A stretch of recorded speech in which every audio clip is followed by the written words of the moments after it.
I grew up on 2000s and 2010s football. Sorry to my older audience out there, but today I wanted to reminisce on my childhood. Some of the 2000s wide receivers that I'm sure you all miss watching. Starting off, we have one of my personal favorites, Terrell Owens, also known as T.O. He put on a show week in and week out, and he's one of those rare players who stayed in the spotlight for all the right and the wrong reasons. His touchdown celebrations and personality were nothing short of entertaining. So as T.O. would say, get your popcorn ready. You got your popcorn ready. Terrell El Dorado Owens was drafted 89th by the 49ers in 1996, a team that was ready to compete from the start of his career. He would be playing alongside star quarterback Steve Young and had a mentor in one of the greatest receivers of all time, in Jerry Rice. In his rookie year, he put up 520 receiving yards and 4 touchdowns, but as he grew into his role, his stats drastically increased. By 1998, he was a star in the 49ers offense, recording over 1,000 receiving yards and 14 touchdowns as the 49ers finished 12-4. The best moment in Owens' rise came during the 1998 NFC wildcard game against the Packers. In the closing seconds, T.O. did this. Goes to the end zone.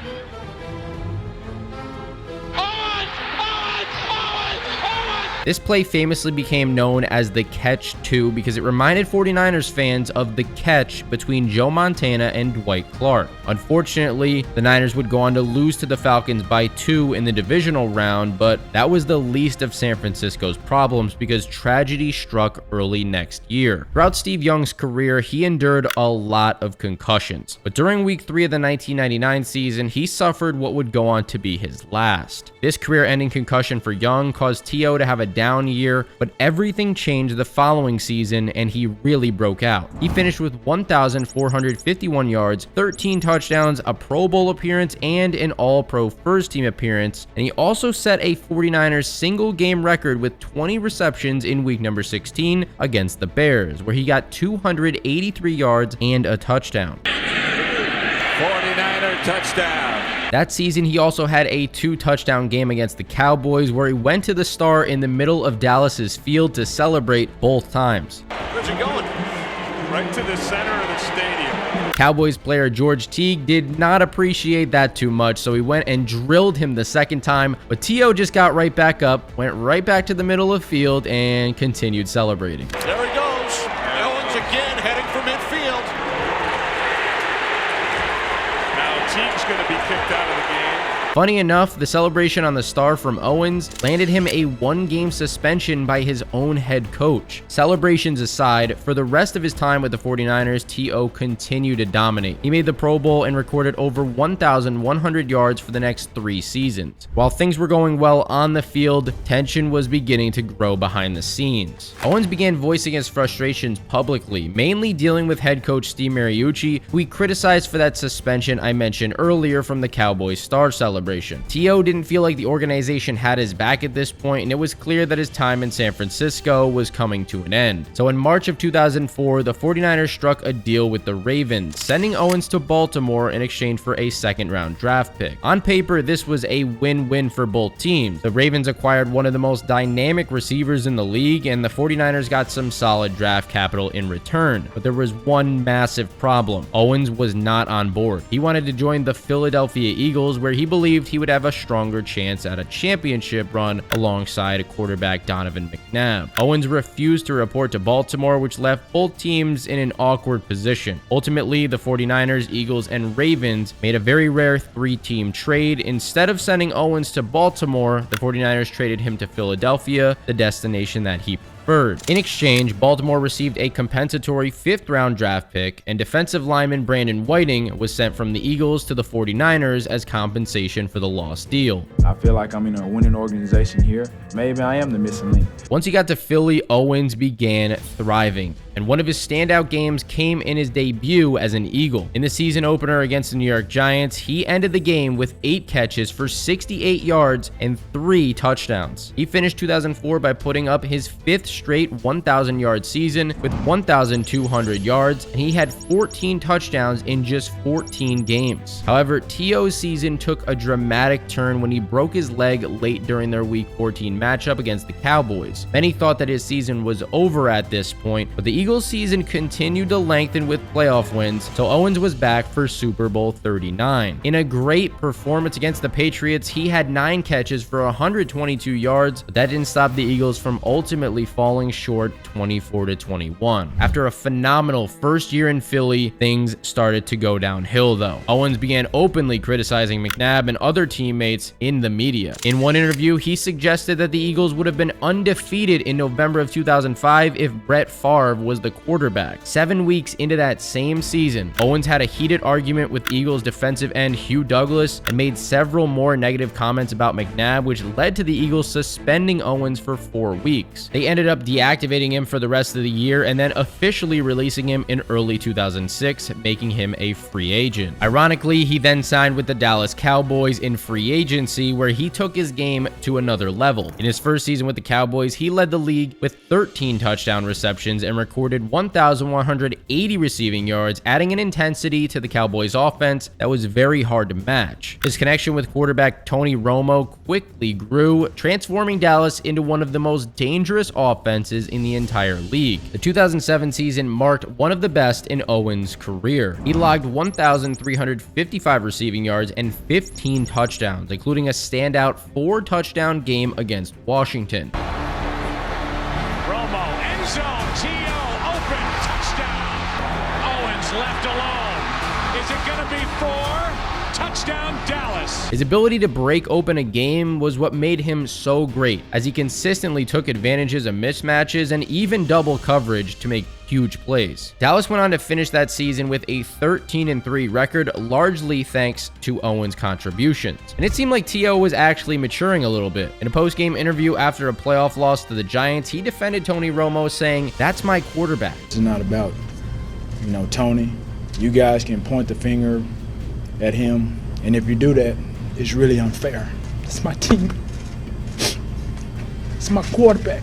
In 2008, Owens continued to be a focal point of this Cowboys offense, even though the season didn't reach the heights that he or the team had hoped for. He led the team in receiving yards and was still a serious red zone threat, finishing the year with 1,052 yards and 10 touchdowns. Despite his productivity, tension began brewing behind the scenes once again. Owens, never one to stay quiet, was frustrated with the team's overall performance, and he was very vocal about his concerns. Even though it seemed like he was maturing a little bit in his interview where he called Tony Romo his quarterback, that all seemed to change. He accused Romo of playing favorites with tight end Jason Witten, leading to the locker room being a complete mess. The following season, he would no longer find himself on the Cowboys, as he signed a 1-year deal with the Bills. At this point in his career, Terrell Owens was nearing the end. He was 36 years old, which is insane for a wide receiver, and his stats were beginning to fade. For just the second time in his past 10 years in the league, Owens didn't reach 1,000 receiving yards. He finished with 829 yards and 5 touchdowns and just didn't have the spark that he used to. The following offseason, he signed a 1-year deal with the Bengals in what would be his final year of his career. Over his 15-season NFL career, Terrell Owens made a huge mark in the NFL. Not only was he one of the most entertaining players of all time, he was also one of the best. His career totals 15,934 receiving yards, 153 touchdowns, and 6 Pro Bowl selections place him among the all-time greats. His career total receiving yards ranks 3rd in NFL history, and in 2018, T.O. was inducted into the Pro Football Hall of Fame. Unfortunately, Owens' final year with the Bengals ended pretty poorly. Although he had a solid year, nearly putting up 1,000 receiving yards at his age, the Bengals, who were supposed to be playoff contenders, finished with just a 4-12 record. Even with all the talent on the team, including another star wide receiver in Chad Johnson, they just couldn't win games. But speaking of Chad Johnson, I think it's only right that we talk about him next. Chad Johnson was a lot like Terrell Owens in the sense that he was a wild child. He was a player who lit up the field with his electrifying performances and lit up the headlines with his wild and hilarious antics. Week after week, Johnson made sure the cameras stayed focused on him, whether it was an amazing catch or his unforgettable touchdown celebrations. One thing was certain: if you watched him, you were going to get your money's worth. These people pay $75 ticket.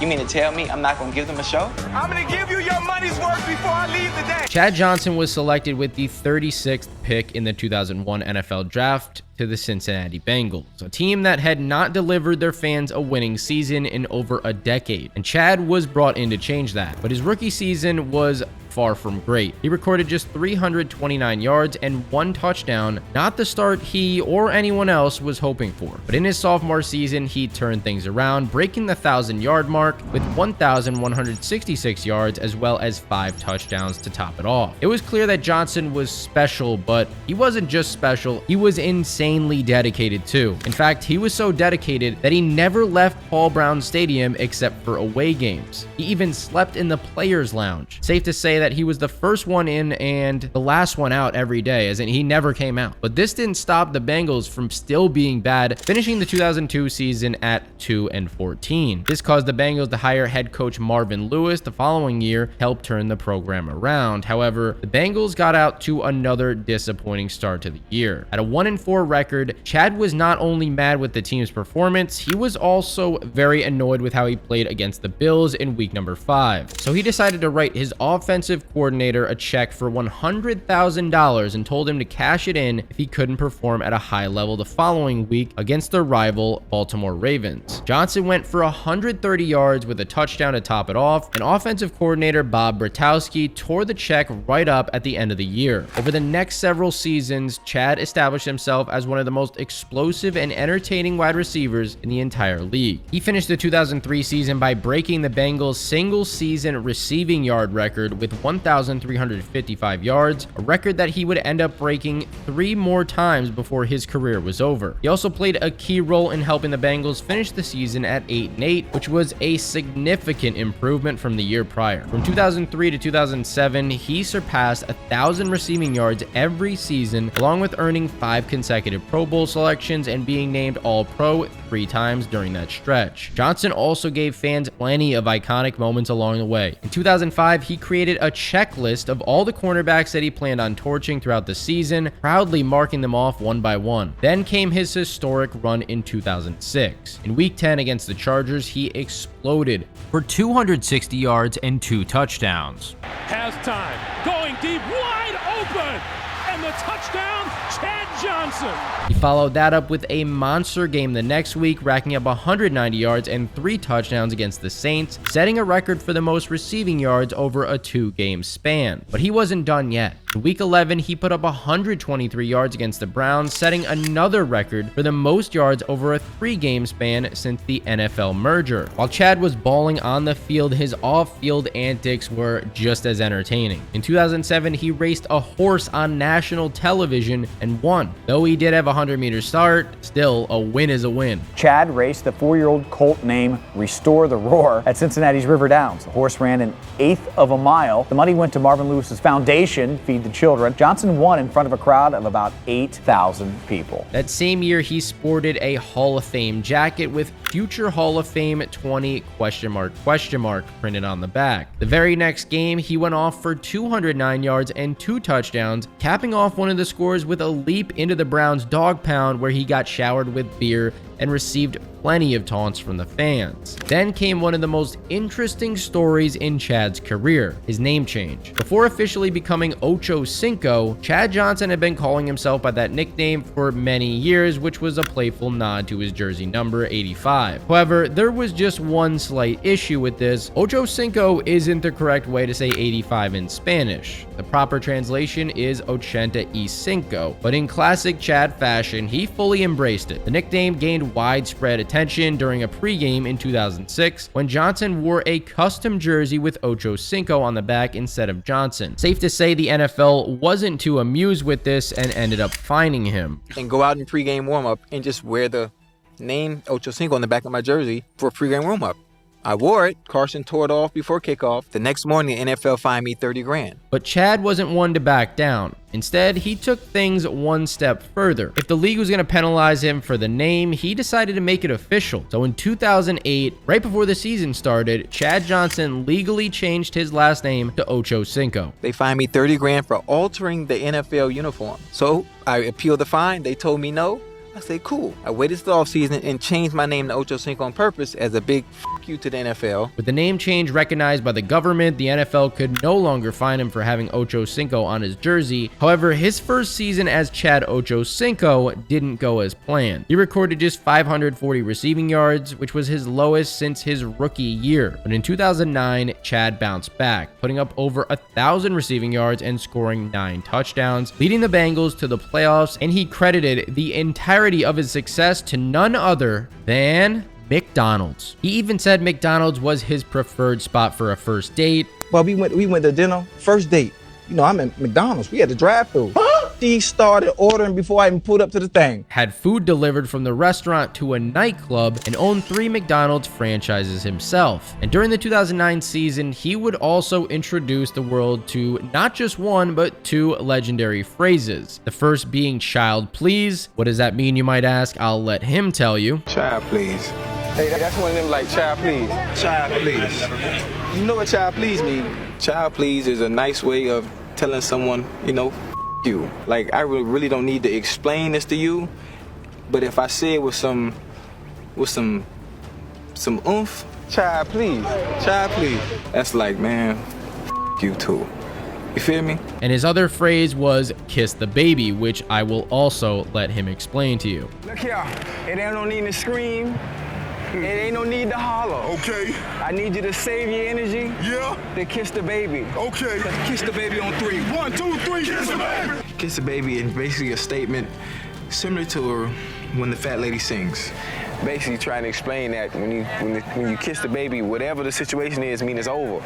The rest of the competition or field might as well kiss the baby, because this is over. The man was a straight-up clown in a very entertaining way. During the 2009 season, he also tried to bribe referees with a $1 bill to get calls in his favor, and once celebrated a touchdown by wearing a sombrero. But as long as he was performing at a high level on the field, the coaches were not going to do anything to stop him. The Bengals finished 2009 with a 10-6 record, but lost to the Jets in the wild card round, where Chad was held to a measly 28 yards. As time progressed and he got older, the Bengals' window for success was shrinking. So in 2010, they made a massive move, signing Terrell Owens to create a dynamic receiving duo with Johnson. Fans and players had Super Bowl hopes, but as I stated earlier, this season was a disaster. Therefore, the following season, the team decided Johnson's on and off-field antics had become more trouble than they were worth and traded him to the Patriots. Johnson was excited about the fresh start, joining forces with Bill Belichick and Tom Brady, but at 33 years old, he was no longer the star he once was. He ended the 2011 season with only 276 receiving yards and 1 touchdown as the Patriots' third option at receiver. The Pats reached the Super Bowl that year, and while Johnson made 1 catch in that game, the team fell short to the Giants 21-17. After the loss, it was clear that his time in New England was up. The Patriots ended up releasing him on June 7, 2012. At this point, he was unwilling to call it quits. Johnson signed a 1-year deal with the Dolphins in the offseason, but before the season even began, an altercation with his wife turned violent, resulting in an arrest and the Dolphins releasing Johnson the next day, ending his NFL career for good. Chad Johnson was released from the Miami Dolphins overnight, just hours after being released from jail on bond. But even after the NFL days were over for Chad, he has kept fans entertained. At 43 years old, he took on MMA fighter Brian Maxwell in a boxing match in 2021. Johnson surprised many people by going the distance in this fight, landing a few solid punches as well. He was even knocked down once by a hard right hand, but got up quickly. Though he lost this by decision, his performance exceeded expectations. Johnson was a true entertainer through and through, but his antics came at a cost, as he racked up over $2 million in career fines. Still, his impact on the field was undeniable. He holds a ton of Bengals receiving records, from yards to touchdowns to receptions, and was one of the most dominant wideouts of his era. Chad Johnson was legendary, but if there was one player who matched Chad's intensity, toughness, and relentless desire to win, it was our next player up, Steve Smith Sr. Steve Smith Sr. was a man whose playing style was as fierce as his trash talk. He had an unmatched toughness and a swagger that could fire up any crowd, and boy, was he someone that I enjoyed watching. Whether it was hauling in deep bombs, turning short catches into long touchdowns, or laying down some of the most memorable trash talk in NFL history, They might put my mom out there now, and I'm gonna beat her like a drum too. Steve Smith always knew how to put on a show. When Smith was selected by the Panthers in the 3rd round of the 2001 NFL Draft, nobody knew just how much he would dominate the NFL. Standing in at just 5 feet 9 inches tall, many doubted that Smith would be able to build a solid career. But even though he wasn't a top pick, it didn't take long for everyone to realize that he was something special. He barely played receiver in his rookie year, but boy was he a dominant kick and punt returner. He had 2 kick return touchdowns and a punt return touchdown, earning him a Pro Bowl and an All-Pro first team honors for his impact on special teams. During his 3rd season in 2003, Smith exploded as a wide receiver. He racked up over 1,000 receiving yards, becoming a critical part in the Panthers offense as they pushed their way to the Super Bowl. Smith's best moment came in the NFC divisional round matchup against the Rams, where he scored a clutch 69-yard touchdown in overtime that helped the Panthers advance to the next round. DeLone. Steve Smith is going to go all the way. 69-yard play, and the Carolina Panthers win in overtime. This play that got Smith wide open was known as the X-Clown play because it made the opposing safety look like a complete clown and is arguably the greatest Panthers win in franchise history. Although they fell short in a close game against the Patriots in that Super Bowl, Smith's reputation as a big-time performer was cemented. Then came 2005, the year where Steve Smith had one of the most impressive seasons by any receiver of that decade. Coming back from a broken leg that sidelined him for nearly all of 2004, Smith just didn't make a return. He dominated. That season, he led the league in receiving yards, catches, and touchdowns, completing the NFL's very rare triple crown for receivers. He finished with 103 receptions, 1,563 yards, and 12 touchdowns, powering the Panthers back to the NFC Championship game. One of his most famous games that year came in the playoffs against the Chicago Bears. Known for their hard-hitting defense, Chicago was feared by most receivers, but they just had no answer for Smith in this game. He torched them for 218 receiving yards and 2 touchdowns, carrying the Panthers to victory. Urlacher was coming. Smith gets behind the defense. There's a flag down.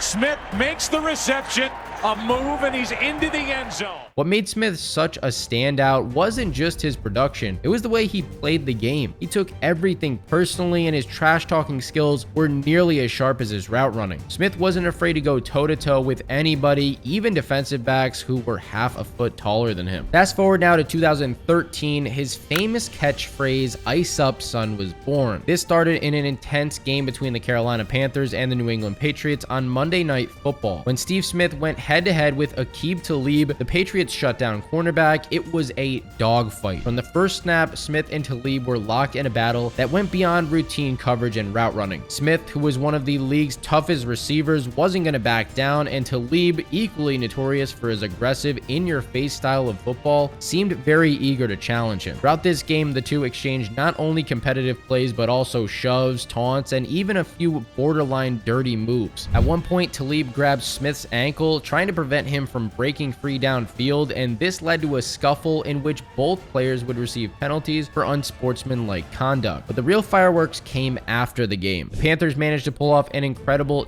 24-20 victory, and Smith, who was still heated from the on-field clashes, did not hold back in his post-game interview. When asked about his battle with Talib, Smith delivered the line that would become legendary, "Ice up, son." What happened between you and Talib on the field early in the game? I don't know. You go ask him, because he didn't finish the game. Ice up, son. Ice up. Basically saying that Talib is going to need an ice pack after trying to keep up with him all night and getting beat up. From then on, it became Smith's catchphrase, and by the time he reached his 10th season with the Panthers, Smith had cemented himself as the franchise's most fierce wide receiver. He racked up 5 Pro Bowl selections, countless highlight reel plays, and a reputation as one of the league's toughest players. But in 2014, after 13 seasons in Carolina, Smith finally parted ways with the Panthers in a move that left many many fans heartbroken. In his time there, he became the all-time receiving leader with 12,197 yards, shattering the previous record of 9,255 yards by Muhsin Muhammad. He also is the all-time leader in Panthers receiving touchdowns with 67 and was an absolute legend during his time with the team. But for Smith, this was not the end. It was the start of another chapter, this time with the Baltimore Ravens. Despite being 34 years old, Smith was still a beast on the football field. In Baltimore, he became an instant fan favorite and quickly developed a strong connection with quarterback Joe Flacco. Smith hit the ground running with the Ravens, delivering a series of standout performances right out of the gate. And he got his chance for revenge early on in week number 4 of the 2014 season, where he turned in a stud performance against his former team, racking up 139 receiving yards and 2 touchdowns in a dominant Ravens win. Got time, lofting it up, tip, caught! That is Steve Smith Sr. for the touchdown!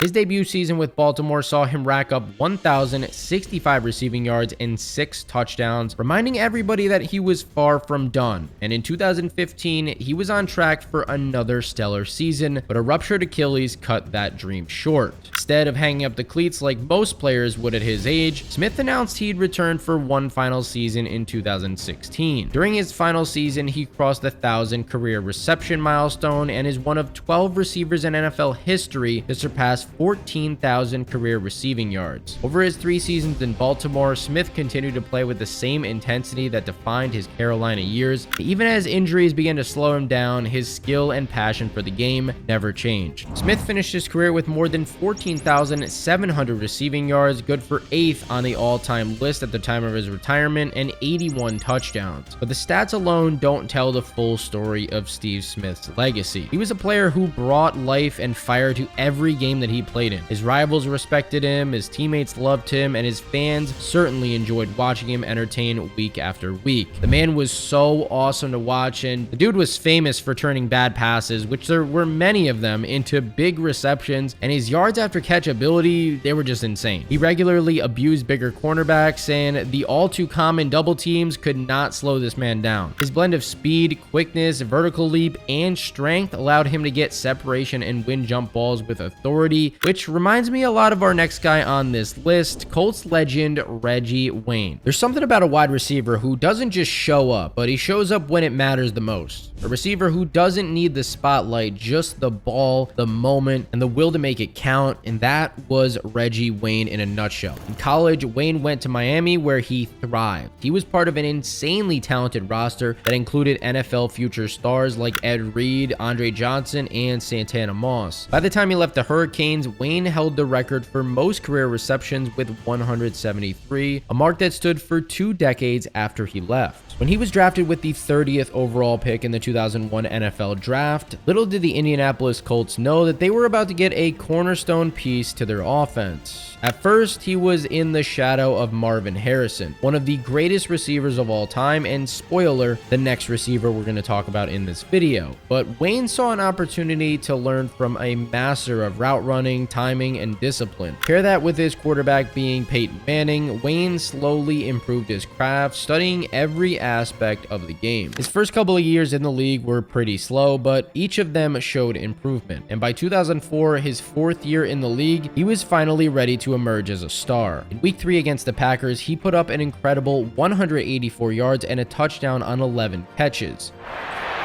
Manning gone for it all. Wayne, how easy do they make it look? And his first big playoff breakout game came in 2004 during the wildcard matchup against the Denver Broncos, where he once again put on a show, racking up 10 receptions for 221 yards and 2 touchdowns. Wayne completely burned the Broncos secondary time and time again, showing the NFL that he was more than just a sidekick to Marvin Harrison. Over the next couple of seasons, Wayne emerged as a top NFL receiver, showcasing his crisp route running, reliable hands, and uncanny ability to get open open in critical moments. He became Manning's go-to target in third down situations, often taking hits over the middle of the field to secure the first down, but it was well worth it. The duo of Wayne and Harrison was also legendary, and both were easily breaking the 1,000-yard mark year after year. When it comes to wide receiver duos, it would be hard to argue that they aren't the greatest duo of all time. While they were both insanely talented, Wayne and Harrison brought unique styles that perfectly complemented each other. Harrison was known for his crisp, precise route running and quick acceleration off the line. He could break free in a flash, often leaving defenders struggling to keep up with his subtle moves and deceptive speed, while Wayne, on the other hand, was a master of positioning and timing. He had a knack for finding open spaces in the defenses, leveraging his strength, smooth hands, and physicality to win matchups, especially in tight coverage. Together, they were a nightmare for any defense, and with Peyton Manning as their quarterback, they were a really good team. In fact, they were a Super Bowl winning team. 2006 was a year of destiny for the Colts. After years of postseason heartbreak, the team seemed it was finally ready to make that Super Bowl run. Wayne's performance throughout the season was key, and he consistently delivered in high-stakes scenarios. But as the AFC Championship game against the Patriots came around, the Colts found themselves facing a 21-3 deficit. Just when it seemed like all hope was going to be lost, the Colts mounted an incredible comeback, with Wayne contributing crucial catches to keep the momentum alive. And Manning with time. A good catch. Reggie Wayne with a first down near the 20. Then came the Super Bowl against the Chicago Bears. After Devin Hester opened the game off with a 92-yard kickoff return, Wayne's 53-yard touchdown reception silenced Chicago's fans.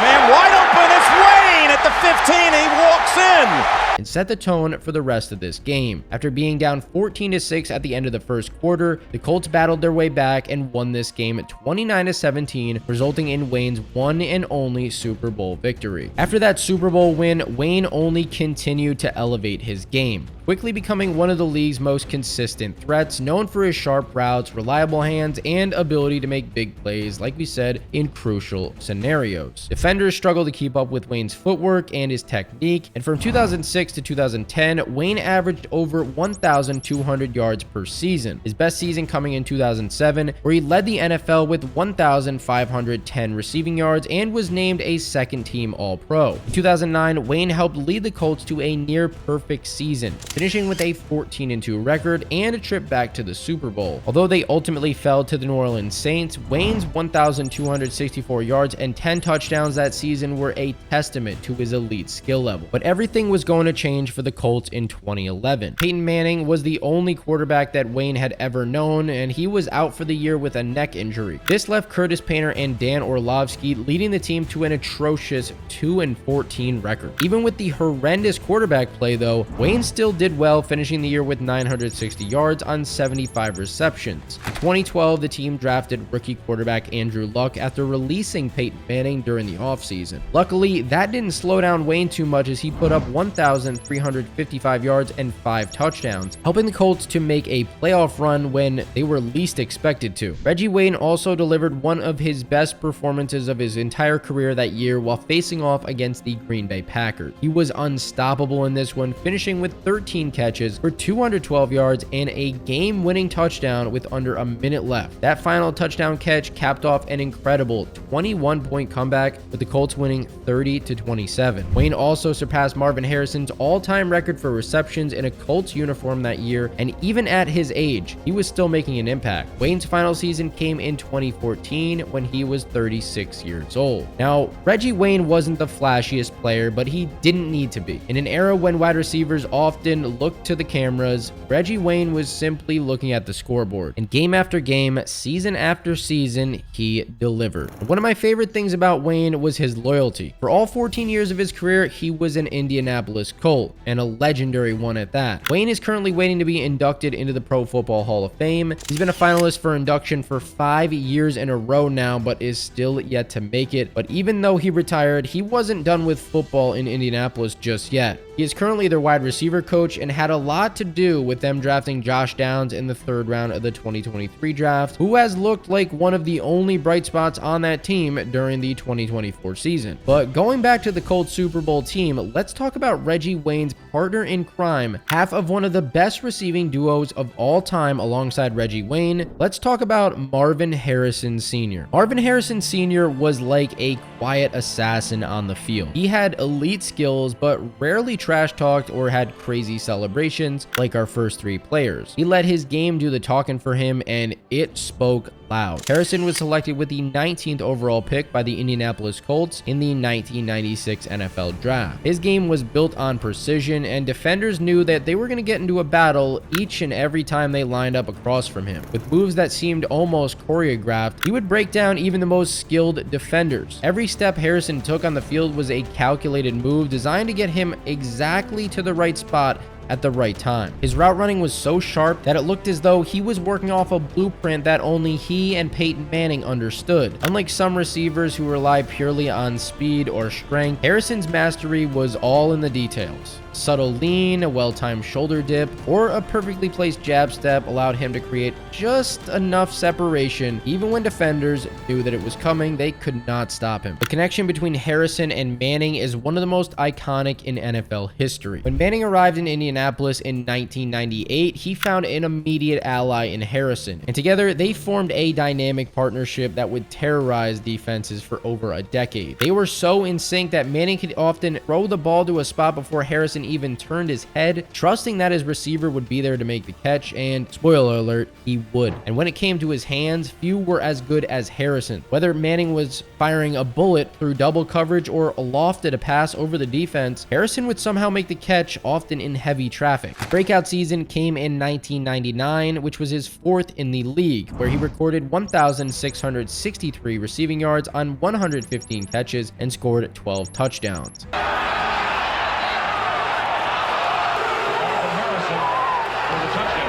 1,663 receiving yards led the NFL that year, putting him on the map as the top receiver in the league. His performance also helped the Colts turn their team around, securing a 13-3 record and marking the team's first playoff appearance in 3 years. He also wrapped up the season with a Pro Bowl appearance, the first of 8 straight, and an All-Pro appearance, which was also the first of 8 straight. He still hadn't reached his peak though. Harrison's 2002 season was incredible. With an astounding 143 catches and over 1,700 receiving yards, he took over the league entirely. Despite being the focal point of every defensive game plan, Harrison's skill and precision made him unstoppable. He averaged over 107 receiving yards per game and recorded 10 games with over 100 receiving yards, slicing through defenses with ease and consistency, and his 143 receptions stood as the NFL record up until 2019 when Michael Thomas broke it with 149. One of Harrison's most iconic plays came against the Titans in 2003.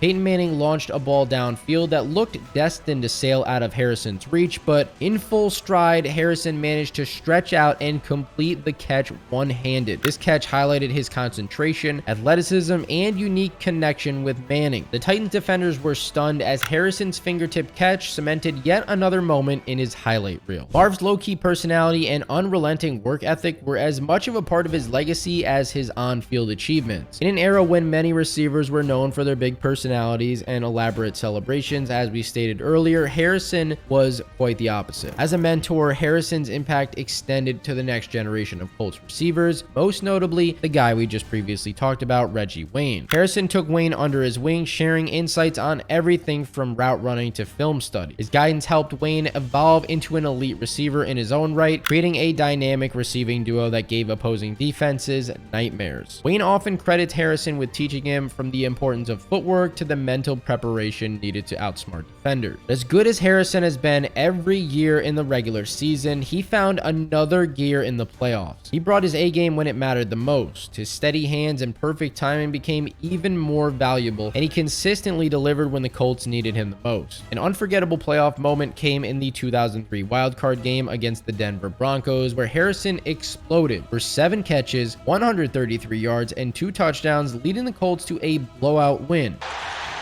Throwing over the middle, nice catch at the 30-yard line by Harrison. On his way to the end zone. Manning going this side, wide open, touchdown. And in another game where the Colts had to make one of the greatest comebacks in playoff history against the Patriots in 2006, Harrison's clutch sideline catch set up crucial points that helped turn the tide in the Colts' favor. The Colts ultimately won that game, paving the way for their Super Bowl 41 victory. Despite his reserved nature, Harrison's on-field demeanor was fierce, and he was never afraid to push himself or his teammates to achieve greatness. He eventually retired in 2008 as one of the most accomplished and consistent wide receivers in NFL history. Over his 13 seasons, all with the Indianapolis Colts, he amassed 1,102 receptions, 14,580 receiving yards, and 128 touchdowns, ranking among the all-time leaders in each category at the time. Harrison's connection with Peyton Manning was also legendary, setting the NFL record for most completions and touchdowns by a quarterback-receiver duo, with 953 catches, 12,766 yards, and 112 touchdowns. Harrison topped 1,000 yards in 8 straight seasons from 1999 to 2006, including 4 seasons with 100+ catches. Even in his final years, Harrison continued to be a dependable option, securing his legacy as one of the most productive receivers of all time. His impact was undeniable, and he was inducted into the Hall of Fame in 2016, solidifying his place among the NFL's greats. Something you just have to love about Harrison is his loyalty. Just as I said about Reggie Wayne, he spent his whole career in Indy, but the Harrison family legacy is not over just yet. His son Marvin Harrison Jr. was a college stud and was drafted 4th overall in 2024 by the Arizona Cardinals. It's super rare to see a receiver go that high in the draft, but Harrison Jr. is extremely talented. The only question is he going to live up to his father's legacy? But speaking of highly drafted wide receivers, let's move on to our next guy on this list, a guy that was drafted number 3 overall, Andre Johnson. Coming out of the University of Miami, Johnson had already established himself as one of the best wide receivers in college football, boasting both an impressive physical build, standing in at 6 feet 3 inches tall, weighing in around 230 pounds, having exceptional speed with a 4.41 second 40-yard dash. Scouts saw him as a nearly perfect wide receiver prospect, capable of overpowering defensive backs with his physicality, while also possessing the quickness to create massive separation and make those big plays. At Miami, Johnson was a part of a powerhouse program, and he helped lead the Hurricanes to a national championship in 2001. Johnson's physical gifts and on-field production made him highly attractive to the Houston Texans, who were a young franchise in desperate need of a true playmaker. But when I say young franchise, I definitely mean it. Houston was just heading into their 2nd year as an NFL team, so with the 3rd overall pick in the 2003 NFL Draft, the Texans selected Andre Johnson. In his rookie season, Andre wasted no time making a huge impact, posting 66 receptions, 976 yards, and 4 touchdowns, which was a big sign of things to come in the future. He showed the Texans they'd gotten their hands on a player who could not only handle the physical demands of the NFL, but also thrive under them. The Texans were a young team looking to establish themselves, and with Johnson on the field, they finally had a weapon that other teams had to fear. He quickly developed chemistry with quarterback David Carr, becoming the go-to target, especially in clutch situations, and it wasn't long before fans knew they were watching something special. Although Andre had over 1,000 yards in 2004, 2006 was the season where he became a true superstar, leading the league with 103 receptions and also recording 1,147 yards and 4 touchdowns. From the 49, Carr airing it out, looking for Johnson, and Andre Johnson makes the catch. 3-yard field goal attempt. The Carr's going to look for it all. Throws the deep ball. Andre Johnson. Week after week, he faced double coverage, physical defenders, and tough losses, but he still managed to produce big numbers. His success in 2006 was just the beginning of a series of seasons where he rewrote the Texans' record books and earned respect league-wide. What made Johnson even more special was his ability to shine when it mattered the most. In a game against the Saints in Week 11 of the 2007 season, Johnson put together one of his most memorable performances, catching 6 passes for 120 yards and a touchdown, helping the Texans win the game 23-10. 2008, Johnson took his game to another level. He led the league in both catches and receiving yards with 115 receptions, 1,575 yards, and 8 touchdowns. Not only did he earn his 3rd Pro Bowl appearance, but he also secured his first All-Pro First Team appearance while establishing himself as a top 5 receiver in the league. Johnson's 2008 season was marked by game-breaking catches and clutch performances. Near side, throwing for the end zone, touchdown.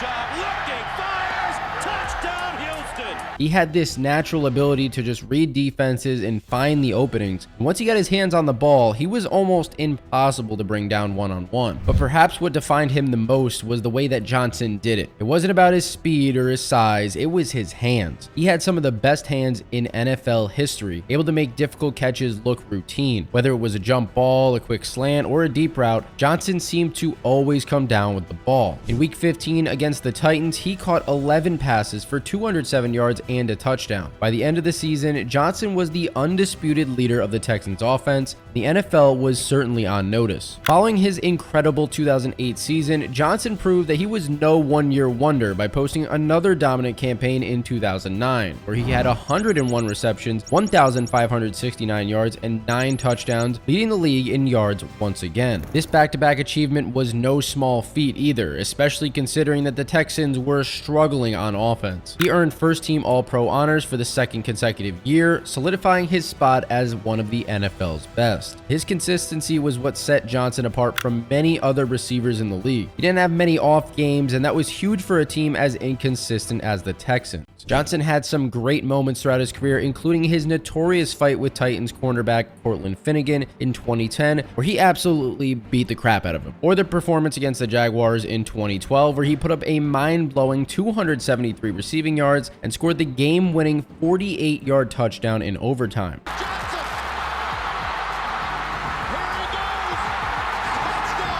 Watching him was amazing. Watching the Texans, though, can't say the same. Johnson's first taste of the postseason didn't come until 2011 when he was 30 years old. This year also marked the Texans' first ever playoff appearance in franchise history. The Texans finished the regular season with a 10-6 record, clinching the AFC South title and securing a spot in the playoffs. In the wildcard round against the Cincinnati Bengals, Johnson was playing some great football. He had 5 catches for 90 yards and a touchdown. Plenty of time, and going deep for Johnson, wide open, got it, touchdown!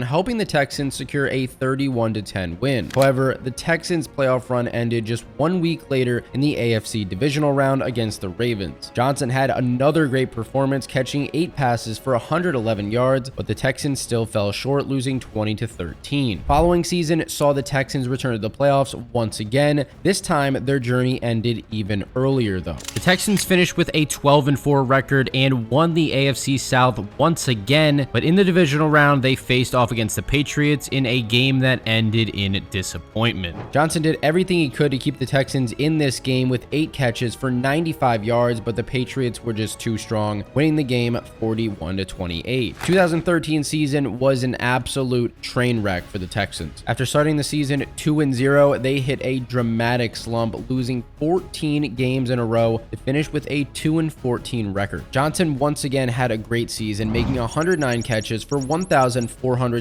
yards and 5 touchdowns. The following season showed improvement as the Texans finished 9-7, but they narrowly missed the playoffs in what would be Johnson's final year in Houston. From 2003 to 2010, Johnson was the Texans' offensive identity. He played through quarterback changes, coaching changes, and losing seasons, yet his performance never dipped. He put up 7 1,000-yard seasons, became a 7-time Pro Bowler, 4-time All-Pro, and left Houston holding nearly every franchise receiving record. Whether it was his acrobatic catches, ability to turn short passes into long gains, or his red zone dominance, Johnson's skills made him an invaluable asset and a fan favorite. But finally, after the 2014 season, Johnson moved on from Houston, playing his last 2 seasons with the Indianapolis Colts and Tennessee Titans. Though his production did slow down, he still showed flashes of his old self from time to time, notably with a 2-touchdown game against his former team in 2015. Fake to Gore, across the middle, back in the end zone, Andre Johnson to Andre Johnson,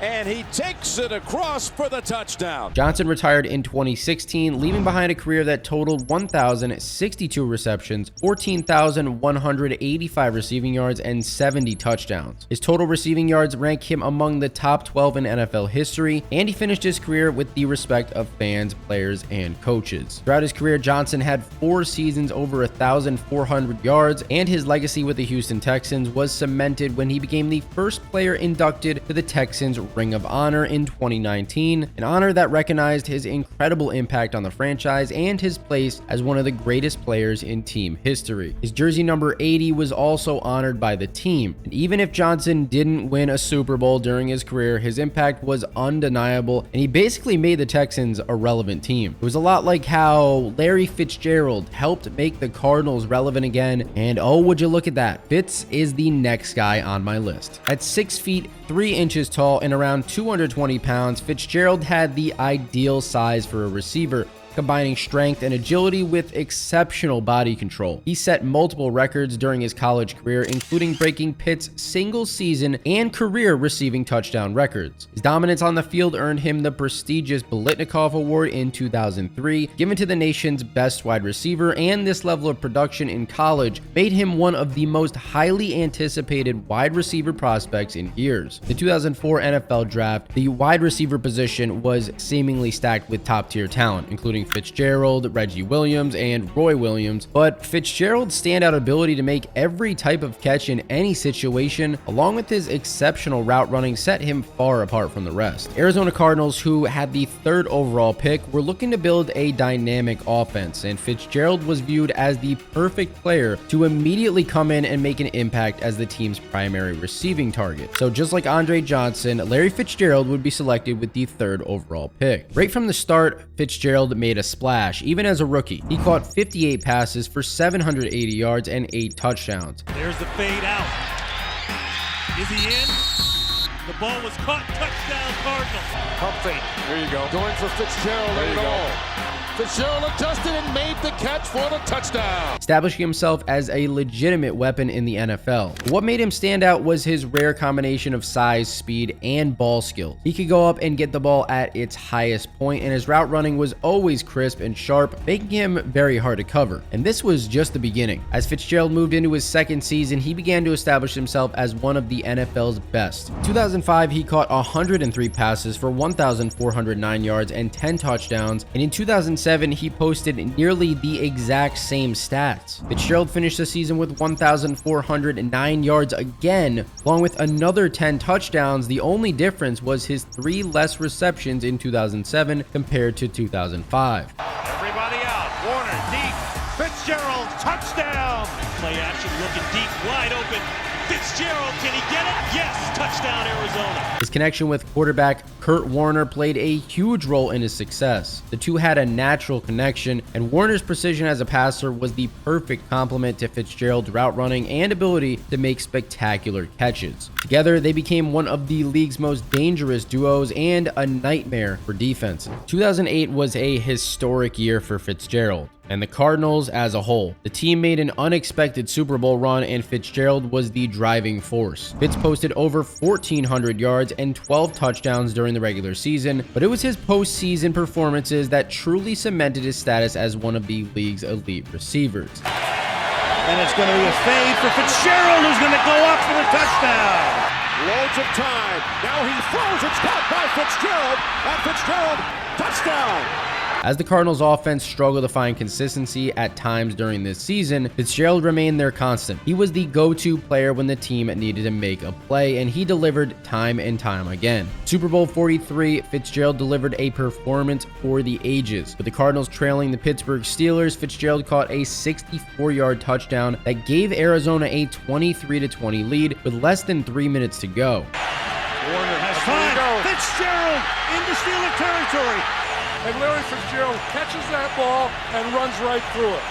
Despite the Cardinals ultimately losing to the Steelers, Fitzgerald's performance was nothing short of legendary. His 7 catches for 127 yards and 2 touchdowns in the biggest game of the year were definitely a testament to his greatness. He finished the playoffs with an incredible 30 catches, 546 yards, and 7 touchdowns in just 4 games. Fitzgerald followed up this Super Bowl appearance with another great year in 2009, catching 97 passes for 1,092 yards and 13 touchdowns. And in one of the most high-scoring playoff performances of his career, Fitzgerald posted 82 yards and 2 touchdowns against the Packers in the wild card round. Fitzgerald has a touchdown. Warner, with all kinds of time, completes to Fitzgerald. Unfortunately, the next round, the Cardinals were beaten down badly by the Saints and eliminated from the playoffs, but Fitzgerald would have bigger problems to worry about next year. His quarterback Kurt Warner was set to retire, and over the next 3 seasons, Arizona had 6 different quarterbacks start games. In what should have been a rough couple of years for Fitzgerald, it just wasn't. He continued to put up great stats and made the Pro Bowl all 3 of those years. In 2013, the Cardinals signed veteran Carson Palmer to the team. With this arrival, Bruce Arians, Arizona's head coach at the time, started experimenting with different offensive strategies. Fitzgerald's role shifted away from the primary deep threat to a more reliable possession receiver, using his football IQ and exceptional hands to make critical plays. Even though he was getting up there in age, Fitzgerald's skill set was still as sharp as ever. He made key contributions in the passing game and was able to showcase his skills at the highest level as the Cardinals found themselves back in the playoffs in 2015. Fitzgerald's hard work and adaptability paid off in the NFC divisional round against the Packers, where he delivered one of the most unforgettable performances. With the game on the line, he turned a short catch into a 75-yard play in overtime, setting up his own game-winning touchdown just moments later. Even as the NFL continued to get younger, Fitzgerald showed that age was just a number. In 2016, he caught 107 passes for 1,023 yards, continuing to defy the aging process. Just a year later, at 34 years old, Fitzgerald would once again break the 1,000-yard mark, but things were finally starting to go downhill after that. The 2018 season was challenging for both Fitz and the Cardinals, as the team finished with a 3-13 record, the worst in the NFL. Carson Palmer retiring did not help out Fitz, but hey, he did throw for his only touchdown pass of his career that year, so that was kind of a cool moment and a nice takeaway. In 2019, the Cardinals took a major step towards reshaping their future by drafting quarterback Kyler Murray with the 1st overall pick and hiring offensive-minded Cliff Kingsbury as their head coach. Fitzgerald quickly established a strong connection with the young quarterback, helping Murray adjust to the league and serving as a dependable target. Despite a less explosive role, Fitzgerald's presence as a possession receiver and mentor to Murray was invaluable. And with Fitzgerald surpassing 17,000 career receiving yards by the end of the season, it was a milestone that only a handful of players in NFL history had achieved. In 2020, Fitzgerald entered his 17th and final season, where he embraced a reduced role, making way for a star receiver in DeAndre Hopkins, whom the Cardinals acquired in a blockbuster deal with the Texans. Following that season, Fitzgerald retired at the age of 38, which is insane, especially for a wide receiver. He finished his career with 1,432 receptions for 17,492 yards and 121 touchdowns, solidifying his place as one of the best wide receivers and most reliable in NFL history. Ranking 2nd all-time in receptions and receiving yards, Fitzgerald's numbers stand out amongst the best. His influence on the field was undeniable, and off the field, Fitzgerald's impact was just as powerful. Known for his charitable work, he established the Larry Fitzgerald First Down Fund, which focuses on supporting youth education and health in underprivileged communities. He also received numerous accolades, including the NFL Walter Payton Man of the Year Award for his contributions to philanthropy and community outreach. Just recently, Fitzgerald was inducted into the Hall of Fame, something that I'm sure we can agree was well deserved. But I didn't even mention the talented wide receiver that Fitzgerald was playing alongside for part of his career, Boldin. That's who we're talking about next. Drafted in the 2nd round by the Arizona Cardinals in 2003, Boldin quickly shattered expectations. He set the tone for his career in his very first game, racking up an outstanding 217 receiving yards against the Lions. This electrifying debut put the league on notice, and from that moment on,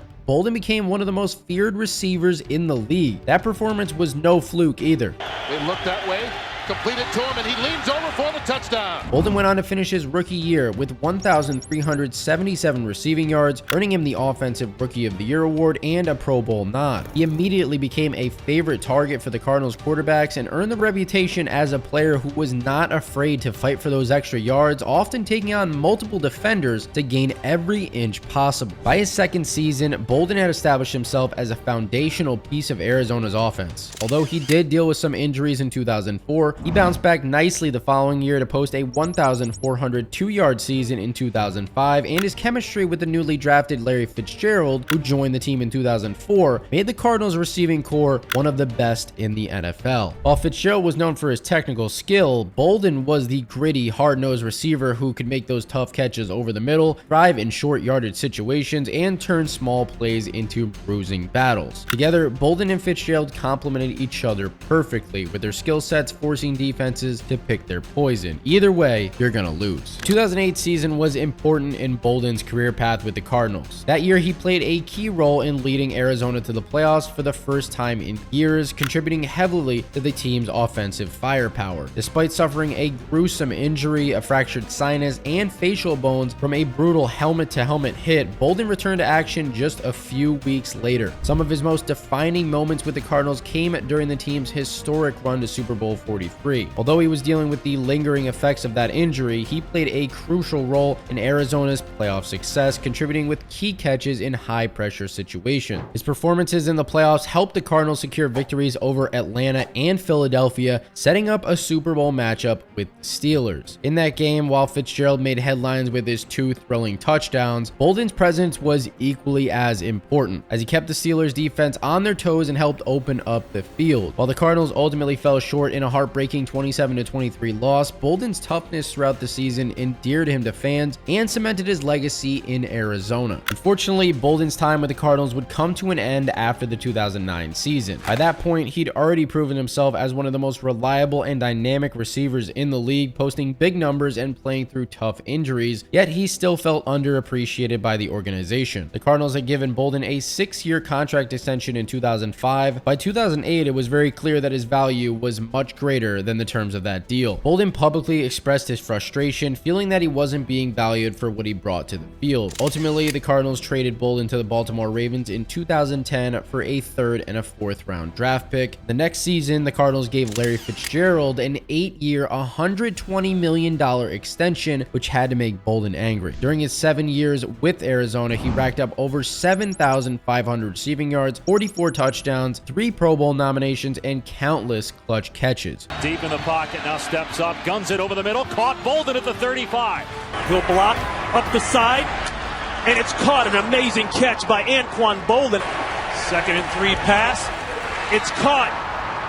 Touchdown. He left as one of the most productive and respected players in the organization's history. But for Boldin, the trade was exciting. It was going to be a fresh start for him. The move to Baltimore paired him with a franchise known for its hard-hitting, defense-first mentality, and Boldin's physical style fit right in. Surrounded by fierce leaders like Ray Lewis and Ed Reed, Boldin quickly established himself as an essential piece of the Ravens' offense and a reliable target for quarterback Joe Flacco. In his first season, Boldin immediately became Flacco's top target, and he got over 800 receiving yards and 7 touchdowns, proving his worth in the Ravens system. His ability to make those tough catches in critical moments was on full display during the Ravens' playoff run that year. He had his best game during Week 3 against the Browns. Boldin caught 8 passes for 142 yards and 3 touchdowns in a 24-17 victory. Play fake, he throws a dart to Anquan Boldin. Flacco finds Anquan Boldin in the end zone, wide open again. Wallace ensuing drive, Flacco lofts it into the end zone, and Boldin's 3rd touchdown catch of the game. Although the Ravens ultimately fell short of reaching the Super Bowl that year, Boldin's contributions helped elevate Flacco's game, and the chemistry between the two began to grow. In 2011, Boldin continued to build on his strong first season with the Ravens, playing a huge role in their offense. That season, the Ravens made it to the AFC Championship game, where they found themselves matched up against the Patriots. Boldin had a good game, catching 6 passes for 101 yards, but the Ravens ultimately fell short 23-20. Finally, it was the 2012 season that Boldin made his unforgettable mark in Baltimore and on the league. That was the year in which the Ravens made their historic playoff run. The AFC divisional round against the Broncos, Boldin caught 6 passes for 71 yards, helping the Ravens pull off a thrilling win in overtime. A game that would also come to be known for Joe Flacco's mile-high miracle. But that was just the beginning. After that, the Ravens found themselves once again in the AFC Championship game against the Patriots for the 2nd year in a row. But this time, they dominated, and Boldin was a big reason why. He caught 2 crucial touchdowns to help Baltimore overcome Tom Brady and the Patriots in a 28-13 victory. On first and goal. Up top, and Boldin has it. Boldin in a slot, and they're going back to Boldin for the touchdown. His performance in that game showcased everything that Boldin was about: strength, focus, and a drive to always compete. This victory propelled the Ravens into Super Bowl 47 against the 49ers, the game where Boldin truly cemented his legacy. In the biggest game of his life, he came through with 6 catches for 104 yards and a touchdown, Flacco, end zone bound, and he's got a touchdown.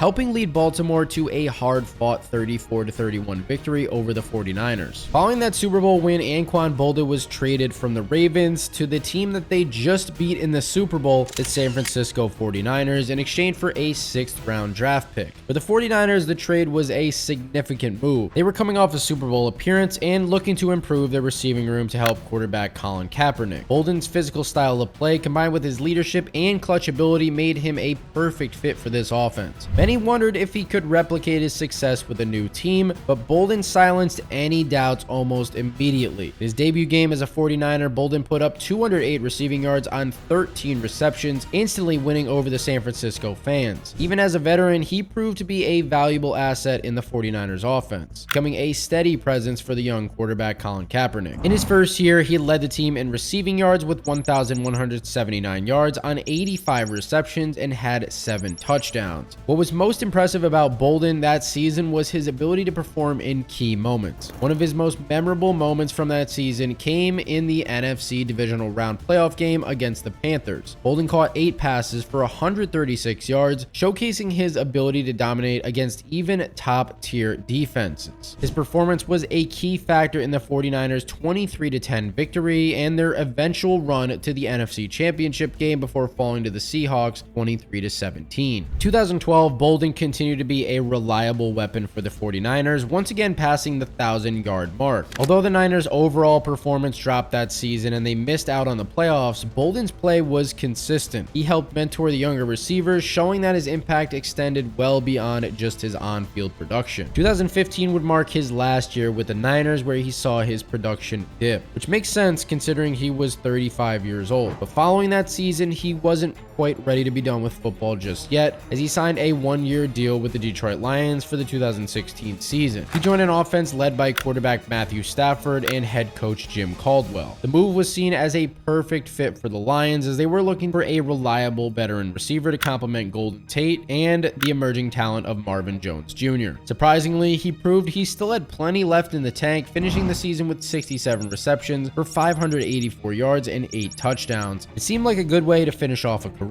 But then out of nowhere, Boldin signed with the Bills for the 2017 season. However, that would end shortly as he decided to retire just 2 weeks after signing that contract. Over his 14 seasons in the NFL, Boldin put up impressive numbers, solidifying his place as one of the league's top receivers. He had 1,076 receptions, 13,779 receiving yards, and 82 receiving touchdowns. But the postseason was where he thrived the most, as he had over 1,000 receiving yards and 8 touchdowns in his playoff career, along with the championship ring to top it all off. Surprisingly enough, the next player on my list didn't win a single Super Bowl, despite being part of the greatest dynasty in NFL history. Let's talk about Wes Welker. Wes Welker's journey to the NFL was a little bit different from the rest of the guys on this list. Rather than being destined to be a superstar, Wes Welker was just another football player. In 2004, he entered the league as an undrafted free agent, where he was then picked up by the San Diego Chargers. But shortly after, he was waived. It wasn't until he was picked up by the Dolphins that his career actually began to take shape. In Miami, Welker's primary role was on special teams, where his skills as a punt and kick returner helped gain him attention. Ironically enough, in Week 5 of the 2004 season against the Patriots, Welker was used all over the field. He returned kicks, punts, and even kicked an extra point along with a field goal. Over the course of 2 seasons, he became known for his reliability, quickness, and ability to make plays in space. But in 2006, Welker finally got his opportunity as a receiver, and he never looked back. He caught 67 passes for 687 yards and a touchdown. There was a team that saw something special in him at this point, the New England Patriots, so they traded a 2nd and a 7th round draft pick to the Miami Dolphins to acquire Welker, a deal that would turn out to be a massive steal for New England. Welker was joining an offense that already featured one of the NFL's best quarterbacks, Tom Brady, and an elite receiver in Randy Moss.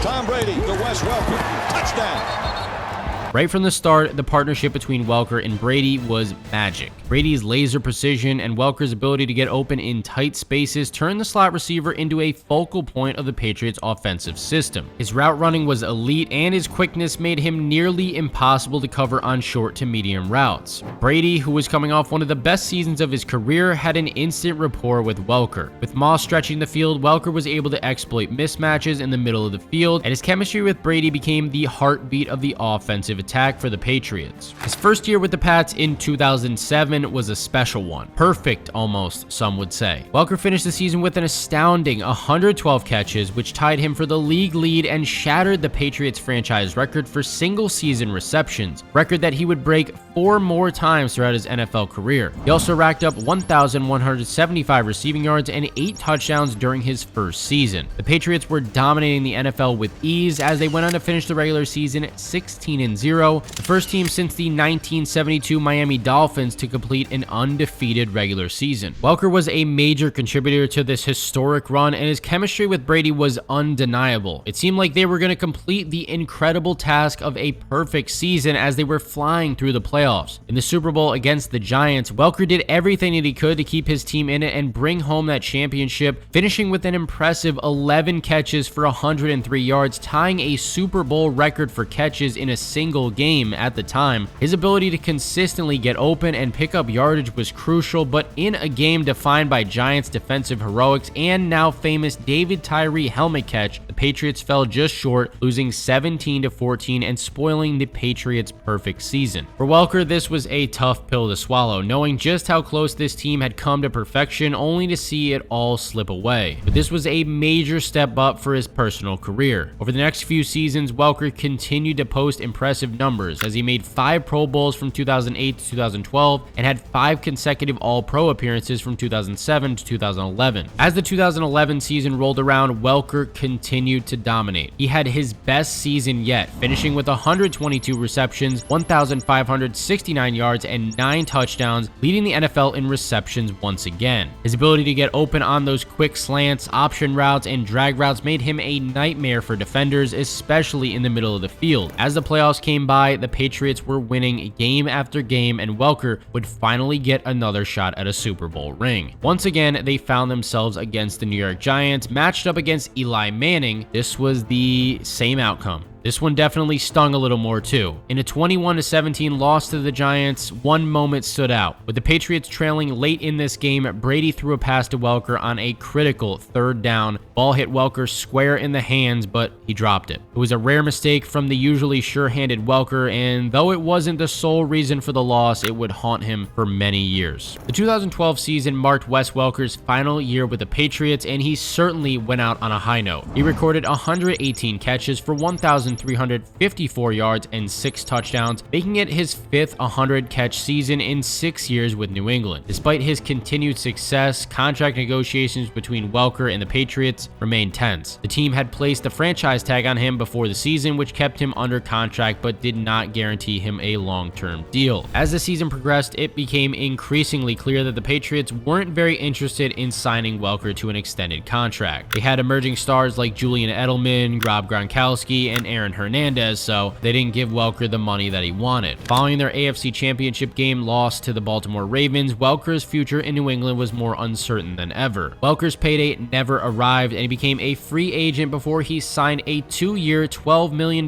contract with the Denver Broncos, where he would once again work with one of the league's elite quarterbacks in Peyton Manning. In his first season with the Broncos, Welker posted 73 receptions for 778 yards and 10 touchdowns, playing a pivotal role in Denver's record-setting offense. Broncos finished the regular season with a historic 606 points, which is the most in NFL history, helped largely by Welker's consistency in the slot. Broncos were an extremely talented team and found themselves in the Super Bowl, but for the 3rd time in his career, Welker failed to win a ring as the Broncos got blown out 43-8 by the Panthers. While Manning and Welker clicked right away, the following season saw Welker battle injuries, including concussions that were continuing to to rack up throughout his career. Despite the setbacks, Welker remained an important piece of the offense when healthy, and his veteran presence provided a steady hand for manning in high-pressure moments. As the 2014 season wore on, Welker's role in the offense was beginning to fade, and although he was still effective at times, he wasn't the same player that helped lead the Patriots and Broncos to high-powered offensive success. He was a shell of his former self, recording just 464 yards. And most people won't remember this, but Wes Welker's final year in the NFL was actually with the St. Louis Rams in 2015. He signed with them in November after being a free agent for several months following his release from the Broncos earlier that year. With the Rams, his role was very limited as well. He appeared in 8 games and recorded 13 catches for 102 yards. At this stage, injuries, particularly the concussions, had significantly affected his ability to perform at the high level that fans had come to expect. Concerned about his long-term health and repeated head trauma also raised questions about his future in the league. After the 2015 season, Welker stepped away from playing, retiring with a legacy as one of the most productive slot receivers in NFL history. He had some of the most impressive career stats, especially for a player who was doubted early in his career and went undrafted. Over his 12-season career, he had 903 receptions, 9,924 receiving yards, and 50 touchdowns, and he will go down as one of the best undrafted players of all time. But perhaps what makes Welker truly special was his impact on the game itself. Before Welker's time in New England, the slot receiver position was often underutilized and undervalued. After his success, the role has become one of the most important positions in the NFL as teams finally realize the importance of a quick, reliable option in the middle of the field. Welker's career forced a shift in how offenses were built, and his play style has influenced a generation of slot receivers to follow in his footsteps. Although he has no rings to show for it, Welker was elite and so fun to watch as he was part of 2 of the most high-powered offenses ever with the Patriots and the Broncos. We have one final guy to talk about in this video, one of my personal favorites because I saved him for last, a guy that I just could not leave off this video, Randy Moss. Randy Moss was not only one of the greatest receivers of the 2000s, but also one of the best receivers of all time. His ability to get open in the end zone particularly was unmatched, standing in at 6 feet 4 inches tall and having a vertical leap of 47 inches.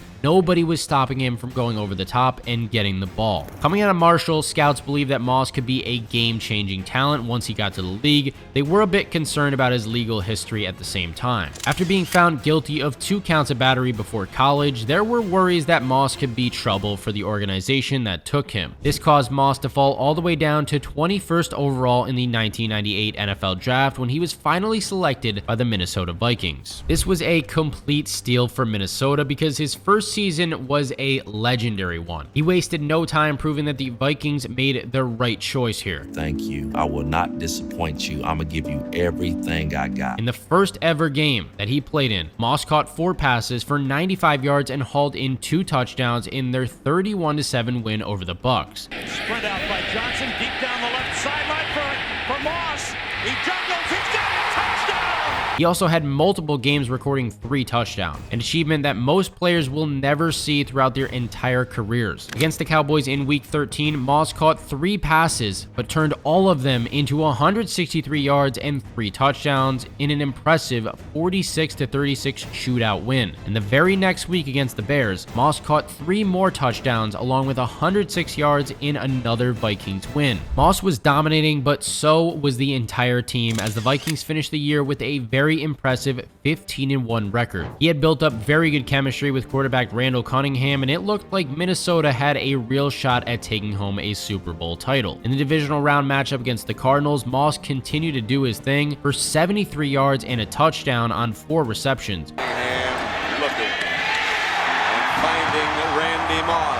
Unfortunately, during the next game against the Falcons, the Vikings had finally met their match though. Moss once again had an outstanding game, catching 6 passes for 75 yards and another touchdown, but they lost 30-27. In just his rookie year, Moss caught 69 passes for 1,313 yards and led the league with 17 touchdown receptions. His efforts landed him a Pro Bowl selection, a spot on the All-Pro First Team, Offensive Rookie of the Year, and top 3 for MVP and Offensive Player of the Year voting as well. Moss looked amazing, and the Vikings could not be happier with their return so far on their 21st draft pick. This was just the beginning though. The next 5 seasons, Moss went nuclear. From 1999 to 2003, he caught 456 passes for 7,062 yards and a ridiculous 60 touchdowns. There was no team that could stop Moss at this point in time, and as we mentioned earlier, Moss had a freakish ability where he could go above defenders and make even the toughest catches look easy. These head-top catches would later go on to be recognized as mossing somebody, which is still a term that you will hear to this day. While Randy's play continued to live up to the hype individually, the team's play did not, unfortunately. It was downhill ever since that 15-1 year. In the 1999 and 2000 seasons, the Vikings made it back to the playoffs but failed to make it past their second round matchups. In the 1999 divisional round, they ended up losing to the Rams 49-37, even though Moss caught 9 passes for 188 yards and 2 touchdowns. Touchdown, Randy Moss. And then in the 2000 NFC Championship game, Minnesota was dismantled by the Giants 41-0, and Moss was held to just 2 catches on 7 targets during that one for a disappointing 18 yards. The 2004 season would be the end of Moss's time with the Vikings, and at this point in his career, both Moss and the Vikings felt like a change was needed, so he was sent to the Oakland Raiders for a 4th round draft pick. Once he was on the Raiders, things just were not the same for him. Going from having Randall Cunningham and Dante Culpepper as his quarterbacks on the Vikings to Kerry Collins, Andrew Walter, and Aaron Brooks on the Raiders was a recipe for losing football. In the 2 seasons that Moss spent with the team, they only went a total of 6-26. While Moss continued to put up decent numbers during this time in Oakland, it was nothing in comparison to what he did on the Vikings. Both the Raiders and Moss felt it was best if they moved on from each other after the 2006 season, and he was sent to the Patriots for a 4th round draft pick. Patriots and Raiders making it official.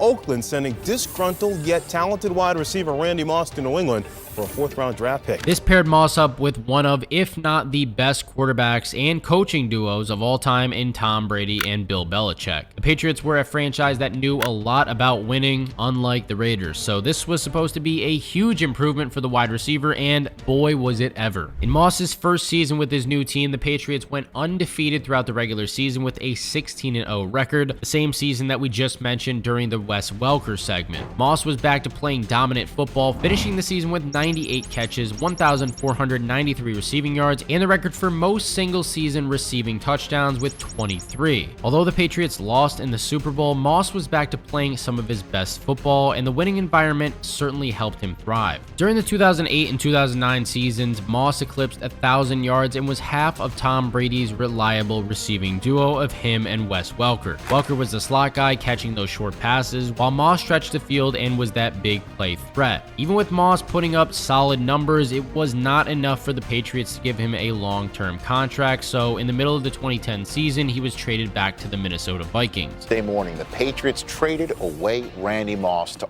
of all teams, the Minnesota Vikings. This time with his old team, didn't go quite as planned, as he only caught 13 passes for 174 yards before being waived from the team. After then being picked up by the Titans and not doing much, Moss took a season off before signing with the 49ers for one last season in 2012. He finished his career there posting 28 catches for 434 yards and 3 touchdowns in his final season. Looking middle, throws it middle, caught!